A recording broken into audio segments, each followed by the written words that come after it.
পূর্ব মেদিনীপুর সফর শেষে আজ দীঘা থেকে ফিরবেন মুখ্যমন্ত্রী। পূর্ব মেদিনীপুরে যাওয়ার আগেই হাওড়ায় দাঁড়িয়ে কিংবদন্তি ফুটবলার শৈলেন মান্নার নামে একটি রাস্তার নামকরণের কথা বলেছিলেন মুখ্যমন্ত্রী। ডুমুরজলায় আজ সেই রাস্তার নামকরণ করতে পারেন তিনি। ডুমুরজলা হেলিপ্যাড গ্রাউন্ডের পাশে ড্রেনেজ ক্যানেল রোড, সেই রাস্তার নাম বদল করে শৈলেন মান্না রাখার সম্ভাবনা রয়েছে আজ।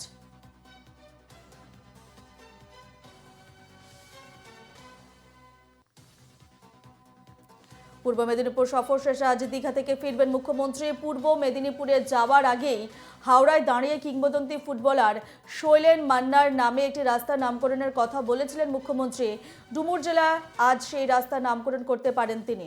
ডুমুরজলা হেলিপ্যাড গ্রাউন্ডের পাশে ড্রেনেজ ক্যানেল রোড এবং সেই রাস্তার নাম বদল করে শৈলেন মান্নার নামে রাখার সম্ভাবনা রয়েছে আজ।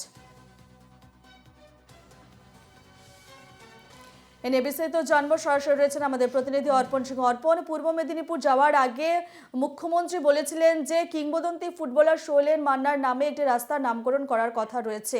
সে বিষয়ে কি তথ্য রয়েছে, কি জানতে পারছো? কতটুকু সম্ভাবনা রয়েছে সেই রাস্তার নামকরণের?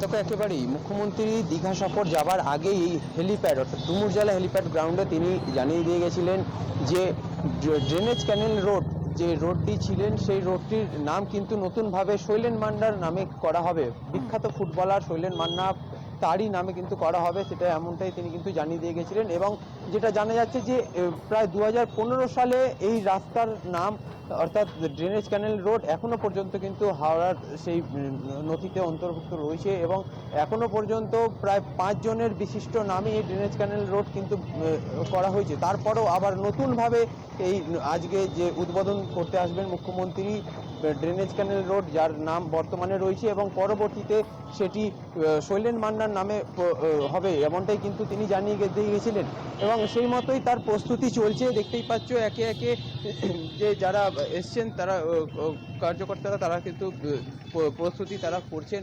আর কিছুক্ষণের অপেক্ষায় তারপরেই মুখ্যমন্ত্রী মমতা বন্দ্যোপাধ্যায় তিনি আসবেন এবং তারপরে তিনি নিজের হাতে এই ফলক তিনি উদ্বোধন করবেন, এমনটাই কিন্তু জানা যাচ্ছে।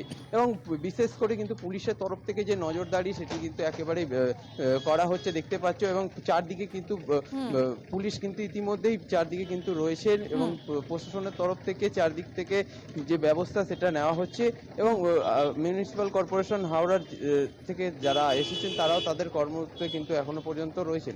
এবং যেটা মূলত জানা যাচ্ছে যে 5 জনের নাম এই রাস্তার ইতিমধ্যেই রয়েছে এবং তাদেরকে সরিয়ে আবার নতুনভাবে কিভাবে নাম তৈরি করবেন এই নিয়ে কিন্তু একদিক থেকে যেরকম বিতর্কের একটা দানা বাজছে রাজনৈতিক মহলে, ঠিক সেই মতোই আজ কিছুক্ষণের মধ্যেই এই মুখ্যমন্ত্রী আসবেন, এখানে উদ্বোধন করবেন এবং সেই তারই কিন্তু প্রস্তুতি ইতিমধ্যেই চোখে পড়ছে। বেশ, এই খবরে আমাদের নজর থাকবে। অর্পণ, ধন্যবাদ।